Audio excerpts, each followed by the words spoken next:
నేను ఇచ్చింది కేసీఆర్ కాదంటే కదా నువ్వు చేసేది. నేనే చెప్తున్నా కేసీఆర్ ఇచ్చిందని జరిగింది అని గంట పద చెప్తున్నాను. ఎవరు నాకు చెప్పాల్సిన అవసరం లేదు, నేనే సాక్ష్యం. అన్నం పెట్టుకుని మరుస్తున్నా కష్టం కదా. అయితే రాజకీయ పరిణామాల వల్ల కొంతమంది దౌర్భాగ్యాలు చేసినటువంటి బాధల వల్ల నేను కొంత నిర్ణయం తీసుకుని మారాల్సి వచ్చింది. అన్ని హామీ ఇస్తున్నా, 6 మాసాల్లో కూడా పూర్తి చేస్తా అన్నాడు. ఇవన్నీ సరే, కండువ కప్పుకున్నా. ఆ కండువ కూడా జాతీయ కండువ కప్పుకున్నా. నయమైంది. ఈ కోర్టు కేసులు ఉన్నాయి మా మీద కోర్టు కేసులు నడుస్తున్నాయి. అరే, చేతి గుర్తు కండువ కప్పుకోలేదు బాబు, ఇందిరమ్మ బొమ్మతో కప్పుకోలేదు, జాతీయ కండువ మోదీ కూడా కప్పుకున్నాడు ప్రధానమంత్రి, అది కప్పుకురా చెప్పిన. సరే, ఆ కథ వేరు లీగల్ గా. ఇప్పుడు ఈ పరిస్థితిలో మనం ఇక్కడ ఆగినాం.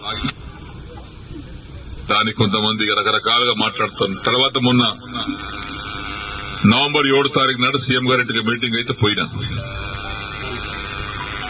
అందరు ఎమ్మెల్యేలకు మాట్లాడుతుంటే మాకు కూడా పిలిచాడు.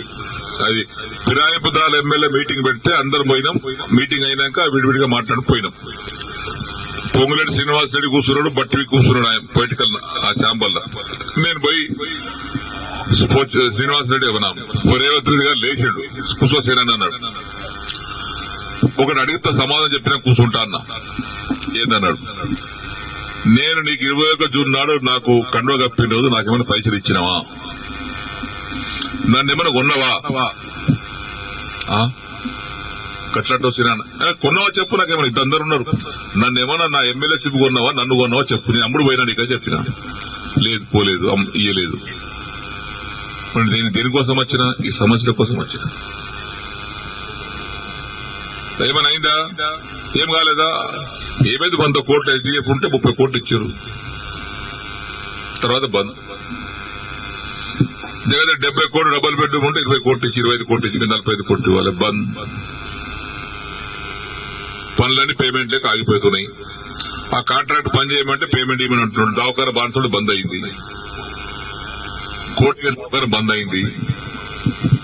సిద్ధపరిసర వారి కాంట్రాక్ట్ 40 కోట్లు ఇవ్వాలి, వాడు బంద్ చేసిండు. వీటి కోసం వచ్చినాయి కదా నేను. లేదా బట్టి గారు సీనన్న దగ్గరికి ఇలా లిస్ట్ మొత్తం తీసుకోండి, ఆ లిస్టు తీసుకొని 2 సార్లు ఇచ్చేయండి, ఒకసారి కాదు కానీ. ఇక పొంగులేటి గారు ఆ లిస్ట్ తీసుకోండి, 2 సార్లు మీరు ఇచ్చేయండి. ఇచ్చిన తెల్లారి ఫోన్ చేస్తే బట్టి లేవట్టాడు, పొంగులేటి లేవట్టాడు. ఏమని చెప్పుకోను నేను.